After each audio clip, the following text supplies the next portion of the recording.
of company.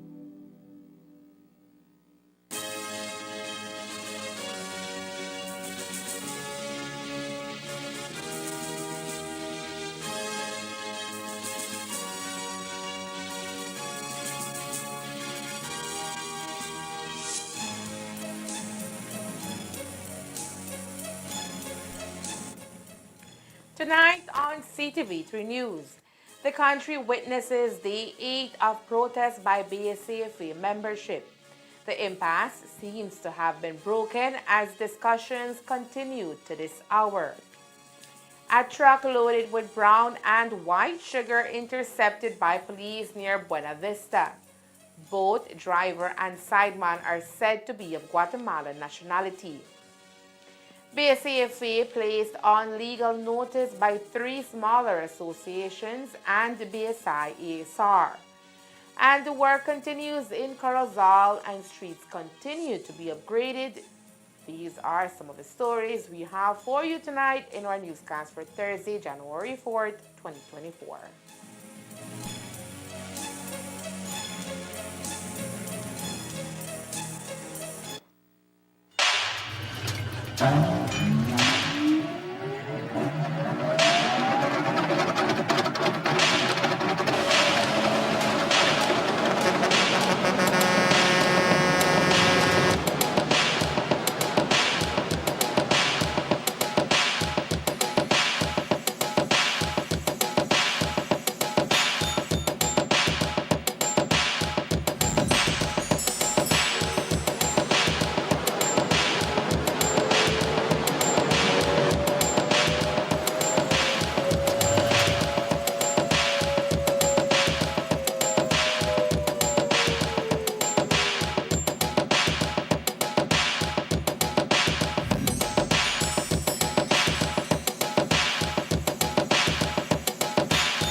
Good evening with your news, also simulcast at Face FM 106.7. I am Joanna Rodriguez.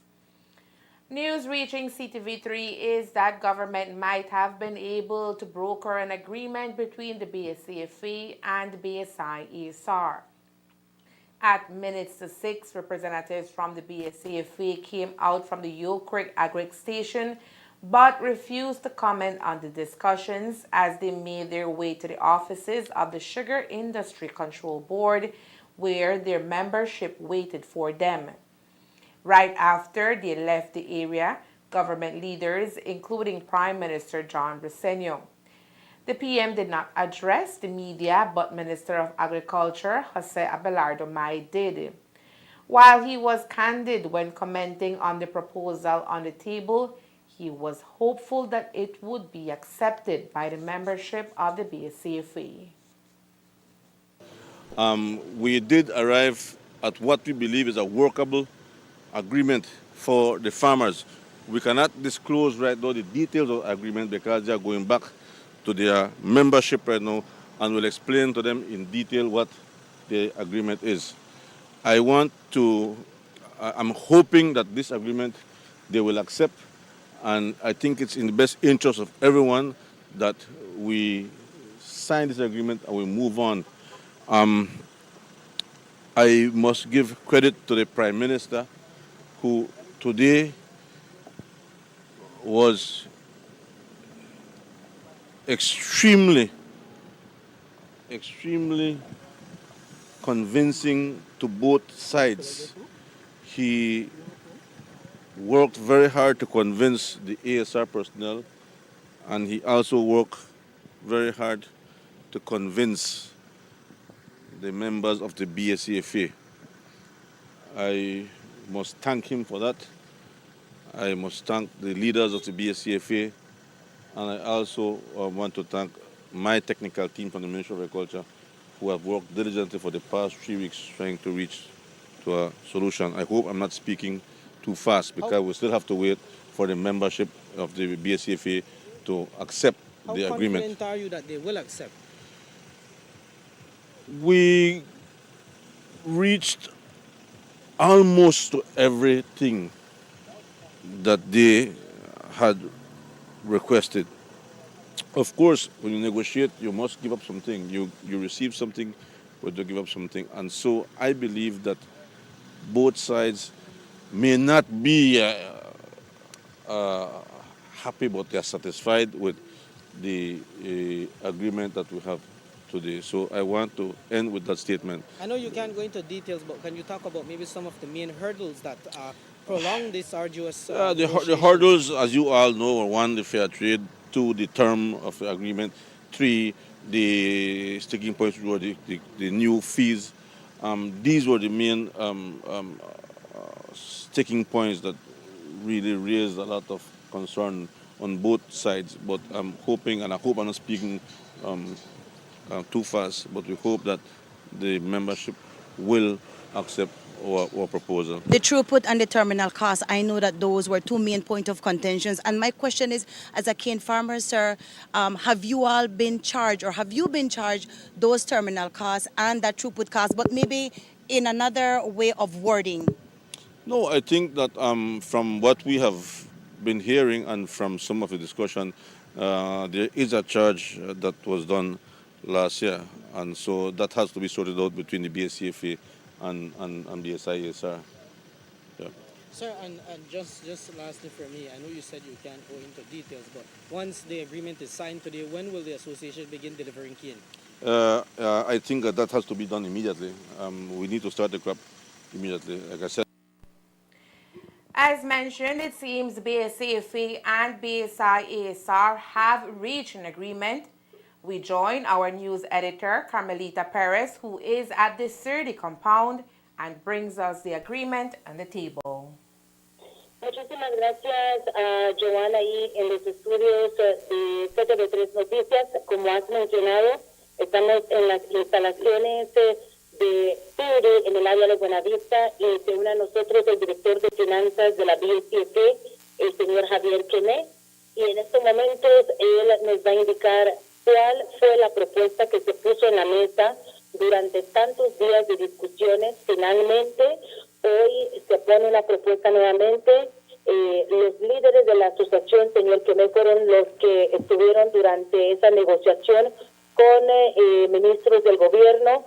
Salieron como a eso de las 6 de la tarde, si no estoy equivocada, 5:30, 6 de la tarde del cuarto de negociaciones, y todos ustedes se dirigieron hacia Surdy para poder informarle a la membresía sobre el acuerdo. ¿Cuáles fueron las resoluciones que se han aceptado por la membresía de BSCFA y finalmente han roto esta distancia entre BSI y BSCFA? Buenas noches. Buenas noches, Cami. Para tus televidentes y radioescuchas, las propuestas que había en la mesa era las opciones que había puesto BSCFA. El primero era el de un año con el contrato abierto que BSI había hecho público, con los mismos términos que tenía la BSCFA el año pasado, 2023. La opción que se aprobó ayer, la segunda opción que se aprobó ayer, hasta un periodo de 2 años, pero con la condición de que el premio de Fair Trade esté adicionado a ese periodo de 2 años, incluyendo un compromiso de parte del gobierno para implementar la comisión de investigación. Esto fue difícil, se negoció mucho tiempo, y ahí no quería mover de los 3 años porque ya había bajado de 4 a 3. Hemos estado en esta última ronda de negociaciones desde el día 27 en la posición de 3 con ellos, y ellos trataron de ponerlo de diferentes formas, pero siempre era un periodo de 3 años corridos y posibilidad de terminar el contrato en el primero o en el segundo año. Eso quedó atrás. Logramos hacer que BSI se comprometa a un acuerdo de 2 años.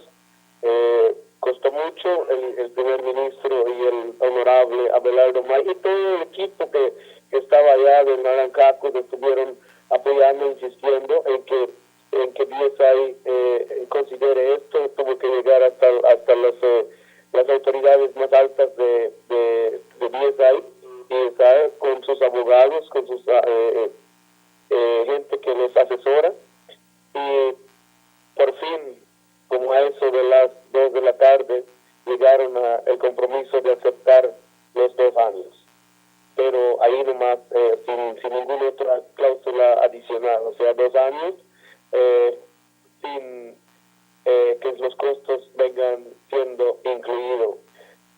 Logramos hacer en ese aspecto de que quedamos de acuerdo en que el gobierno iba a implementar el servicio del señor Joe Bryan para hacer una investigación para determinar si esos son cobros primeramente justificados para ser incluidos en el resto del periodo del contrato.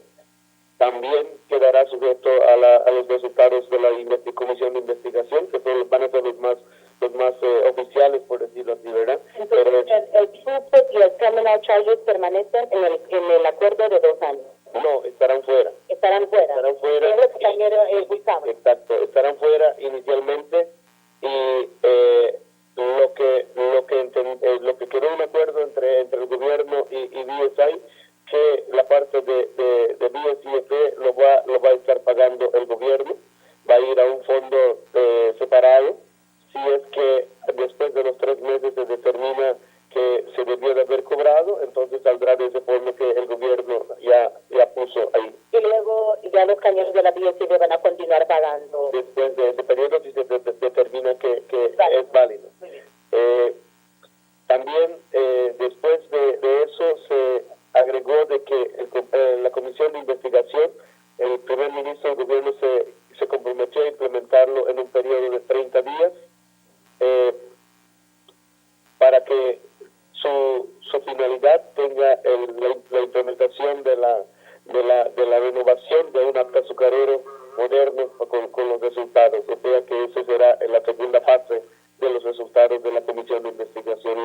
Lo importante para nosotros era el compromiso de parte del gobierno de que estaba hablando en serio en la implementación, porque había pasado un periodo de 1 año, y eso había sido solamente estado atrasando, no había un compromiso claro de parte de ellos en seguir adelante con ellos. Ahora podemos tener por escrito de que eso empieza inmediatamente a caminar, y eso pues es algo que nos satisface que así sea, porque estamos seguros de que pidiendo la gente experta hacer su trabajo, el balance va a caer solo, va a venir solo. ¿Le dieron algún mandato al gobierno de cuánto tiempo le darían a la Comisión de Integridad que lleve a cabo su trabajo, o no hubo una cláusula ahí que diga tanto tiempo? No exactamente, porque el plazo los términos de referencia, el title reference de la Comisión de Investigación tiene su periodo, tiene su calendario de ejecución, y eso lo que sí que puedo decir que debe de concluir antes del primer año. O sea, antes del primer año. Y eso es algo bueno. Del acuerdo. O sea que eso es importante, porque entonces hay suficiente tiempo para decidir si nosotros retomamos la negociación. Ese es otro aspecto positivo del acuerdo, de que podemos empezar a platicar con el ingenio sobre los puntos que saca la comisión de investigación. Si eso cuando llega a entonces la implementación de la legislación por parte del gobierno, entonces ya sería con ellos. Okay. ¿Cómo cuando se trata de la situación de fair trade, que sabemos de que ese era un punto muy importante que ustedes querían negociar también. ¿Se llegó a algún tipo de acuerdo ahí? Sí, ese aspecto fue un poco difícil porque BSI hace el pedido que Titanline es una entidad separado y el riesgo que corríamos de poder estar en la misma situación los 2 años pasados era muy alto por la situación de que el día de hoy habíamos recibido una carta, un documento de Titanline amenazando con que el ofrecimiento de la carta que habían hecho por un año corría riesgo con la demostración que se hizo estos días en Sydney. Entonces le hicimos ver al primer ministro de que había un riesgo porque por experiencia tenemos de que cuando lo quieren, lo dicen de esa manera, lo llevan a cabo. Entonces hubo un compromiso por parte del gobierno de que si en este caso llegara a suceder, entonces el gobierno está preparado para compensar al cañero hasta $1 millón en fertilizantes, lo cual es algo con que el cañero puede solventar la situación en este año. Y ya después del otro año veremos. ¿Verdad? Lo importante es que el primer año del cañero, que era lo que íbamos buscando con la renovación del año que tiene ofrecido, ¿verdad? Así es de que podemos decir de que tenemos una seguridad de trabajar 2 años y al mismo tiempo seguir insistiendo en que las cosas que se comprometieron ahorita se vayan evolucionando y cumpliendo en ese plazo de 2 años. Primero Dios, cuando finalice ese contrato estaríamos en una posición diferente para negociar, o sea, diferentes figuras, diferente información debe estar en la mesa. Sé que fueron largos días de negociación, 8 días de protesta, contando el día de hoy. Escuché la satisfacción de la membresía de la BSF con aplausos que lo recibieron después de escuchar cuáles fueron las resoluciones y de aceptar el acuerdo. ¿Cómo se siente finalmente que esto ha sido solucionado? ¿Tienen compromiso por parte del gobierno y una seguridad de que el trabajo va a continuar hacia una mejoría para el cañero? Cami, el cañero tenía claro cuál era nuestra situación, ¿verdad? Y lo que estábamos granjeando ya solamente era proteger nuestra entrega en una forma legal por el periodo ya de 1 año o el periodo de 2 años. Y ese objetivo se logró, porque eso es lo que estaba incierto para empezar, ¿verdad? Ese ya es un gane para nosotros.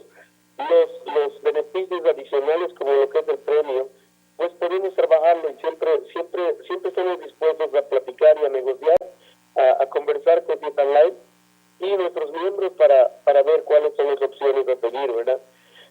Claramente tenemos de que esto es lo que nos ha enseñado una lección, a no poner nuestros huevos en una sola canasta. O sea, no podemos seguir dependiendo de fair trade, hay que buscar otras fuentes de ingreso, otras maneras de cómo la organización busca su solvencia económica para los planes y proyectos que posee. O sea, no podemos depender de premio.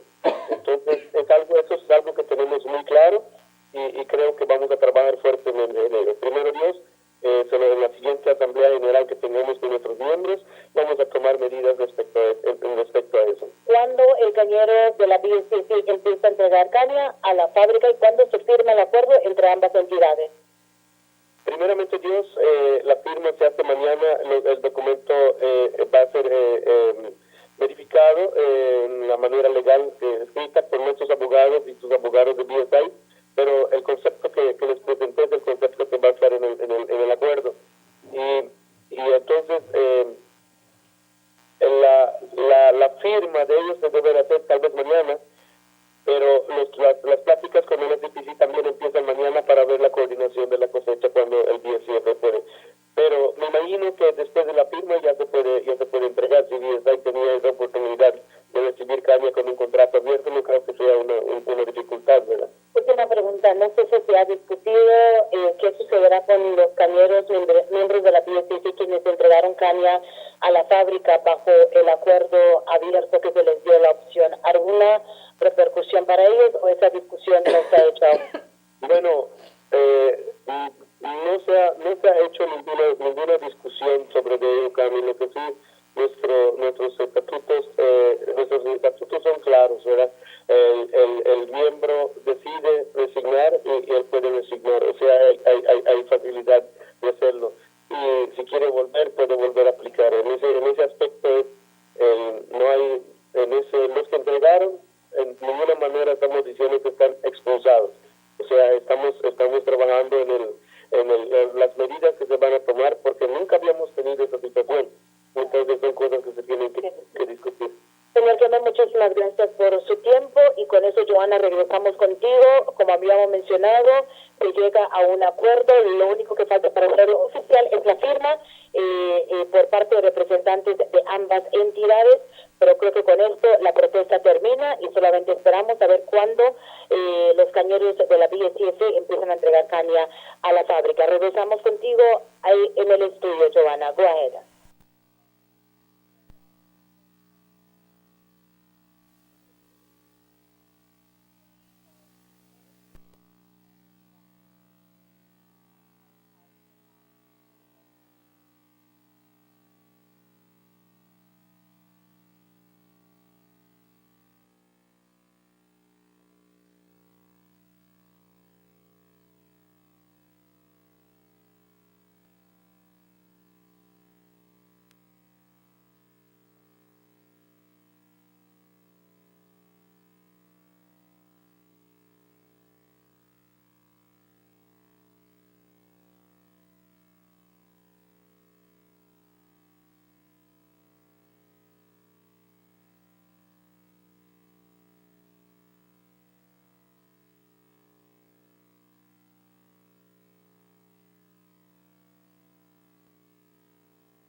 Today was the third day that cane farmers belonging to the BSAFA have carried out pronounced protest action as they demand a prompt resolution to the long-standing standoff with the millers over the signing of a commercial agreement.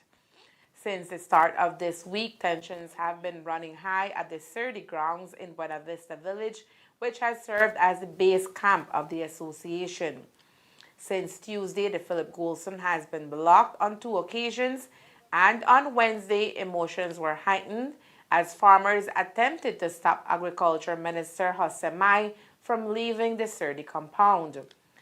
As we showed you, the minister was attempting to leave the area to return to Orange Walk, where he was to meet with Prime Minister John Bresenio, who had just flown back into the country to deal with the impasse, bringing along with him a possible resolution after discussions with ASR representatives in London. Today, Minister Mai reacted to the actions of the farmers, saying he appreciates their position. It's even worse than that in the times of the UDP, right? And the farmers know who has genuinely worked for them, right? And actually, they didn't want me to leave because they want an answer now and then.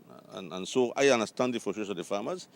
Many of them are my friends, many of them are my supporters, many of them know that I have been supporting them for a very long time as a cane farmer and now as a person in cabinet. My interest is to ensure the best benefits for all the producers in this country. Yeah, one thing you don't want to get people pissed off, those who produce food, and that's across the world, right? So it is sad that we have to reach to this. And you will recall that we have tried in opposition, we said that in 100 days we will review the Sugar Industry Act. And in 110 days, I think, we had a draft of the sugar industry. We consulted with them, and they said they need more time. We gave them a month, and the response was that, you know what, I'm not interested in your regulation. Santander was candid enough to respond to us. The draft was not accepted by the legal minds. They said they wanted more work on it. We then were faced with a were faced with with ASR, BSI taking us to court, challenging sections of the Sugar Industry Act. The judge ruled the interpretation is still yet not clearly defined. BSI interpreted to say that they should not pay the $11 Sugar Industry Development Fund, which we use to finance Sugar Industry the Sugar Board and its different arms. We have subsequently went ahead to regulate the exportation of sugar so that we can get fair trade premiums to the farm. They have objected to that. We are now in the process of beginning the Commission of Inquiry, and we have heard reports, we have received letters from the attorneys that apparently they are not happy and they may want to object to that too. So everything that we have done as a government to try to solve this impasse and try to be fair to all the stakeholders, they have objected to. And while every effort is being done by the government to help facilitate a resolution, their recommendations have been facing resilience every step of the way. I believe that if you do not want to abide by the laws of this country, you don't want to contribute, you want to fight the government in everything they do because we want the best for the industry, then I think that it's time for you to decide if you want to stay or leave. But they have to decide. They want to fight the government. We have another 5 years to go after this, and maybe another 5 more. You want to fight me every step of the way, then we have a war. But I cannot go to your country and force you to want to change the law. You will never be successful in the U.S. Never. You try to challenge our laws. But they come here and benefit from our soft laws and take us to court because they have a lot of money. They are very wealthy, they have deep pockets. But if you do not want to live in this country, you don't want to abide by the laws, you want to challenge me every step of the way, then I think you need to decide if you want to continue living in this country or you want to leave. The war raging between the millers and the largest cane farmer association, according to Minister Mai, has persisted for too long and is negatively affecting the entire industry. I think it's time for us to start asking those hard questions, right? If you don't want to abide by our laws, you don't want to work with us, you don't want to help us solve this problem, then I think it's time for you to decide what you want to do. Let me be very clear, very frank. This war here, this battle here between BSCFA and ASR, nobody is winning. The mill only has a few days left of bagasse. They have about 5 to 6 days worth of bagasse. If they run out of bagasse, they cannot continue to operate, which means that they will not be able to supply the national grid with energy. The TCTS is horrible. The TCTS quality is horrible. Yesterday we were calculating the average and we were between 24, I think at 26 tons of cane per ton of sugar. The first estimate right now for cane is, I think, $53 per ton. Understanding that it's 10 tons of sugar cane to 1 ton of sugar. It means that the farmers are getting like $22 per ton right now. That is what they're going to get paid. So nobody's winning the battle. 22 tons, $22 per ton. It costs you $34 to transport from Corozal to Orange Rock. You are losing. The farmers who are losing the most are those who are delivering right now. The farmers who haven't delivered anything, when the crop begins and the cane is very mature and the factory starts to grind efficiently, they will end up benefiting, should. The sad part about this is that you distribute the pie evenly afterwards. So those farmers who have not delivered will end up paying for those who have delivered under the inefficient system. Those things have to be considered. So nobody is winning this war. This thing has to come to an end, and it has to come to an end now. One of the main items of contention in the failed negotiations between the BSCFA and BSI ASR, as we have been reporting, are two charges which were included by the millers. Those charges are called throughput and terminal charges, as they were introduced after BSI ASR moved its sugar shipping operations to the Big Creek port. The charges are new, but the millers maintain that it represents a saving because they replace more expensive charges from the old port of Belize, including stevedoring charges. For context, in 2019, following the dredging of the port at Big Creek, BSI conducted a trial to ship raw sugar via that port.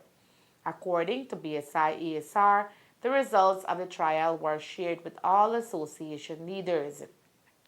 In early 2021, all farmer associations were demonstrated the cost savings from reduced ocean freight and port charges that would come with the move.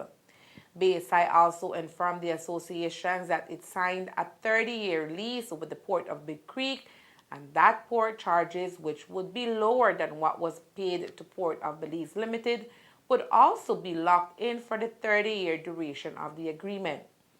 For BSI, cane farmers are already reaping the benefits of the investment since they are paying a lesser cost that was paid when the Belize port was utilized. Here is a breakdown of the difference, including when it comes to ocean freight. The first major one is with the ocean freight. And how that materializes is because in Belize City, how we loaded vessels was offshore. So the vessels didn't come into the port. It had to anchor 6-7 miles outside of Belize City, and the tugs and barges would load the sugar offshore. The amount of time that those vessels spent in the Belize City harbor was significant. So a vessel, say, of 30,000 would spend close to 60 days in the port of Belize City. Those of you who live in that area would know that you would see that vessel anchored outside of the harbor for a long period of time. And ships charge you a rate per day. So obviously, the longer you spend in port, the higher the cost would be. But in Big Creek, because the port dredge the port and the channel, and the vessels anchor in, and then we have a warehouse, then we're able to load these vessels quicker. So that same 30,000 vessel, we can load it in 5 days. And so that would have resulted in a significant ocean freight savings of about 60 Belize dollars per metric ton. Cargo dues, which is charged by the Port Authority, there will be no change to that. And here are now the 2 points. Port admin and stevedoring. In Belize City, there was no throughput fee because we weren't using the land at the port and there were no facilities there. It was all anchorage. But the port used to provide the stevedoring services, so we paid a stevedoring fee. That cost was around 32 Belize dollars per ton versus Big Creek, which would be 275. The port, though, of Big Creek would charge a throughput fee, which is to lease land there and use the facilities for a period of 30 years. That cost is $13.22. But when you combine the savings from the stevedoring with the cost of the throughput, overall, we would be saving $16 per metric ton of sugar. So using the 2022 crop, when we shipped 63,214 metric tons of raw sugar, the savings that we realized was $76 per metric ton. The farmer's share of that 65% is $49. So their overall savings for that crop was $3.1 million. And this is what we explained back in 2021 when we were about to embark on the investment, that we would see these benefits, and we knew of the benefits because we did a trial before we made the investment. So all of this information was shared with the associations. It was documented. And at the time, there was no objection because I believe all of them saw that indeed this would result in significant cost savings. So these are roughly the numbers that the farmers are saving following the transition to Big Creek. Now, while we heard BSI's position on this matter, the BSCFA gave their input on the charges, stating that they simply want them to be negotiated and verified as true. If you're going to include it, let's negotiate it. Okay? Let's negotiate. We're not saying we don't want it included, This is the misinformation that they're putting out to the public. They're putting us as guys that are rejecting whatever they put forward. We do not reject what they put forward. We just question. We want to be satisfied, right? That the basis on which they are putting forward those charges are correct. And that it is just, it is fair. It is not just a tacking on of a cost that because you say it is that, we should accept it, right? These charges, according to Finance Director of the BSCFA, Javier Kame, are unsubstantiated like many others in the proposed commercial agreement by BSI. An easy resolution, according to Kame, would be the implementation of the Commission of Inquiry, who can verify these proposed charges. When it was presented to us, we asked the question, what is the value of those costs? And in the presentation, they gave us that it doesn't have a value. It has a zero value. So our position was that, why are you so interested in adding it if it has a zero value? It doesn't make sense, right? I mean, logically, why will you just, and the response was it was just for avoidance of doubt, for clarification purposes, that it is now included that they had to meet in the exportation of the sugar. So during these days of dialogue and negotiation with the participation of the Prime Minister, we indeed find out that there is a value. There isn't an exact amount that can be tagged to it, but there is. In the millions. So interestingly, now that proves the fact that it needs to be verified. It needs to be verified some way or the other. So what is BSCF's position in that regard? There is a commission of inquiry to be implemented in place. Let's give the time, let's put the responsibility on the government, speed up with that process, make it be implemented, and if the results of the Commission of Inquiry, we would accept any results of the Commission of Inquiry if it's implemented the correct way. BSI ASR maintains that farmers alone are saving more than $2 million Belize dollars annually from transition to Big Creek. Protest actions by farmers of the Belize Cane Farmers Association, BSCFA, today continued into the 8th as tensions within the industry continue on high alert. As we told you on Wednesday, the prolonged actions by the BSCFA promoted a joint release by the 3 smaller associations who are threatening the leadership of the association with legal actions if the protest results in damage to any of the trucks or equipment of their farmers who seek to deliver their cane. Their statement read, and we quote, "We wish to advise that the 3 stakeholder associations have each a valid commercial agreement which allow our registered farmers the right to deliver their sugarcane product without any hindrances. Our farmers should have the opportunity to enjoy such rights within the agreement. The BSCFA has absolutely no jurisdiction to preventing or impeding the rights of our farmers under the commercial agreement," end quote. In responding to those threats, CEO of the BSCFA, Oscar Alonso, maintained that while his association seeks to maintain the peace at all times, they are simply defending the rights of their farmers, as are the other association leaders. I can't say on what basis they would offer to make a lawsuit. Huh? That would be silly, in a sense. That would be silly. Because have you identified the person that went out there as cane farmers? Have you really identified it? So the thing is, you have heard us. We have, as Mr. Kame has indicated, we have requested our members' right to respect the rule of law, not to do anything that would harm public property, and to refrain from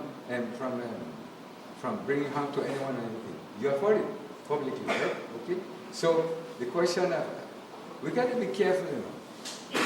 There are people that are mischievous that try to see how they misinterpret a situation in order to advance their own And in this case, they are in cahoots with the multinationals. They are the favorites of the multinationals right now. So you would expect anything from more or less from them to try to. We are not against the farmers delivering the cane from any association. But what we are against is that some are delivering, right? And we do not have our commercial agreement signed for us to deliver. That is an injustice. And while the leadership of the BSCFA have been placed on legal notice by the three smaller associations for any damage that may be caused to their farmers, today the association received yet another notice, this time from the legal representation of Belize Sugar Industries, BSI. That notice served to inform leadership of the association of their intention to seek legal redress for damages caused to their business by blocking the Philip Golson Highway on 2 occasions over the past week. The letter states, and we quote, "We bring to your attention that the illegal blockade of the Philip Golson Highway has prevented cane farmers and sugarcane associations from delivering sugarcane to BSI Mill and is causing substantial economic loss.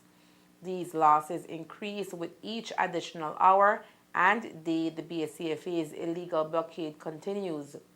It continues, "The BSCFA and its members are hereby put on notice that BSI intends to seek immediate legal redress for damages already incurred and for any future economic loss that may be sustained by BSI if the illegal road blockade continues," end quote.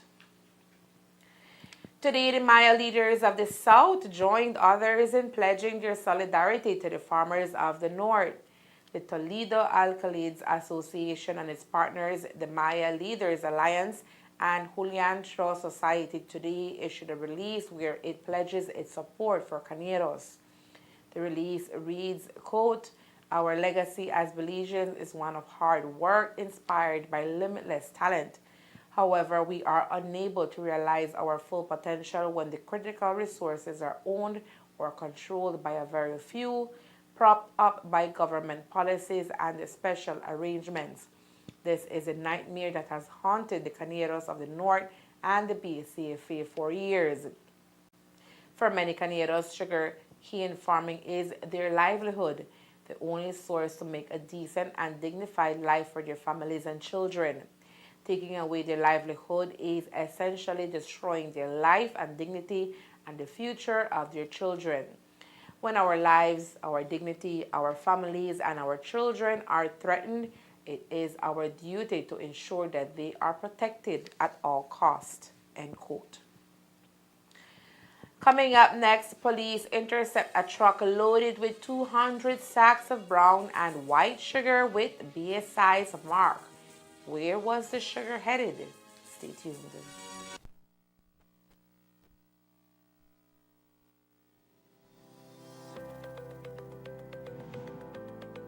Are you out of cash and need some extra money quick? Then worry no more. At Monica's Quick Cash, you can pawn your vehicle for fast money and still drive away freely.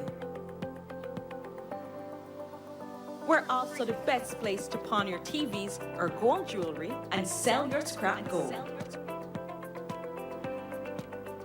Monica's Quick Cash. Number 128, Cemetery Road, Belize City. Number 14, Constitution Drive, Belmopan, across from the Belize Bank. And number 2, Belize Corozal Road, Orange Walk Town. Pawn and drive, cash for gold. Fast money with Monica's Quick Cash. Give us a call today at telephone 207-0970.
Simultaneously, as the sugar industry contends with the current standoff between the farmers of the BSCFA and the millers, BSI ASR over the signing of a commercial agreement, Belizeans are also being saddled with the issue of sugar scarcity for several weeks.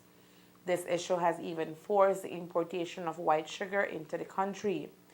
So, when a truck filled with hundreds of sacks of sugar was intercepted here in northern Belize in the wee hours of this morning, it raised major alarm as it believed that the shipment of sugar was destined to be taken out of the country and into the Guatemalan market. The cargo truck, which bears Toledo license plates, were spotted along the Philip Golson Highway in the wee hours of this morning and intercepted by farmers of the BSCFA who were in the area due to ongoing protest action by their association. The truck, we understand, was then forced to a police checkpoint and later escorted to the Orange Walk police station where it now sits as police investigations continue into the matter. The truck, which is said to have been traveling from Louisville in the Corozal district, was found to be carrying 200 sacks of both brown and white sugar, believed to be products of BSI ASR. This morning, as police carried out due diligence in their investigation, Minister of Agriculture, Honorable Jose Mai, visited the police station as his ministry carried out their own investigation into this matter. For a fact, I know the sugar in there is in bags that are ASR. ASR, I believe, has their wholesalers who they sell sugar to and who in turn wholesale. For time now, we've been hearing that the sugar was scarce and it's going over to Guatemala. And I think before a truck was caught in Guatemala with Belize sugar. So apparently from the reports, it seemed that this sugar was destined for Guatemala also. But the police is doing that investigation. However, I must caution that at this time, if the sugar is to be exported, then it needs an export license from Supplies Control. I was briefed this morning by my Director of Supplies Control, but that is when they're in the process of exporting to the border. So right now, I think the police is only investigating, but they will have to prove that the sugar is to be exported or was going to be exported. But again, at this time, I don't think there's anything in my view. But it is good to know and to see who is at least fingered in the business of smuggling sugar across the border, because it is unfair that we're having a scarcity of sugar at this time, and then we, at the same time, BSI is importing sugar. So this is a very sensitive time. The farmers are not happy with what's going on. You can see yesterday how the mob was operating. They are not happy. And to see this happening in front of the eyes of the cane farmers is not a good sign, right? And so the timing is off for the people who are transporting the sugar. Again, they have done, in my view, nothing illegal so far, because the sugar was found in Belize territory. They're not exporting. While the cargo is believed to have been destined for Guatemala, Minister Mai says it will be difficult to hold the driver who we understand is of Guatemalan nationality and holds a Belizean license accountable for any wrongdoing, as he was not found in the act of smuggling Belizean sugar across the border. I understand that the driver is Guatemalan. The truck is registered in Belize to someone who lives on the border, Toledo, Guatemala. I know for sure the sacks are in ASR bags. And, well, we can only speculate. We cannot draw conclusions, but we can only speculate that it probably would have been, the intention would have been to take it across the border. And before the exact origin of the sugar is determined, Minister Mai says his ministry is taking precaution and has instructed the Belize Marketing and Development Corporation, BMDC, not to sell sugar in large quantities at this time. When you wholesale sugar, you don't control what the person does when you sell it to them. But out of an abundance of caution, we have instructed I have instructed the BMDC not to sell sugar in large amounts because we don't want to be a part of that. I cannot picture in mind that we are a country that produces sugar and then have to no go import sugar. That is absolute nonsense, right? And it's just crazy. And so I think that at some point in the near future we have to put regulations to avoid that. We cannot be a country of sugar producers and then get scarce sometime and have to import. As a matter of fact, you will recall that Commissioner of Police Chester Williams today also spoke on this matter, confirming that the driver of the truck, along with another person found along with him, have been determined to be of Guatemalan nationality. The Compol also added that the police department is working along with other stakeholders within the sugar industry and the government to determine if any charges are to be levied on any of the persons found inside the truck. So far, we had detained and interviewed one person or two Guatemalans who had control of the truck.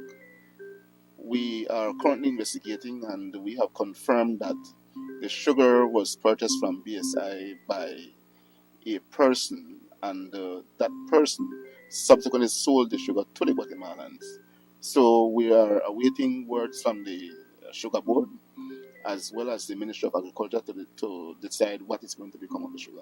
So as of now, there isn't any assurances to say whether that sugar was destined to be smuggled, no? Well, according to the persons in whose possession it was, they are saying that it was destined for independence. But I don't buy that crap. Certainly, we believe that it was destined to be taken out of the country. The Corozal Town Council was today out in full force, committed to carry out its mandate. We caught up with the mayor of Corozal and his team in the Halls layout area of town, where another long stretch of street that connects College Road and San Andres Road is being prepared for renovation. The mayor says that the council continues to keep its pledge made to residents when they were on the campaign trail almost 3 years ago.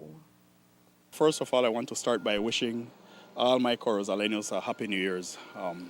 We're here presently working at Hasley, Corozal Street actually, where we're trying to prepare Corozal Street so that we can do some works on it. We're grading it right now, and eventually we will end up paving it. So that's exactly what's happening right now on Corozal Street. It's a very long stretch, approximately close to 1,800 feet that we're doing on Corozal Street. Now, the entire of Corozal Street is a major connection, actually, from College Road to San Andres Road, and I know a lot of people use it. So it is a very important road that many people travel on. So we're happy that we started the new year 2024 the way we finished 2023 by working extremely hard for our people. What is the timeline for the completion of this stretch? It shouldn't take more than 2 weeks.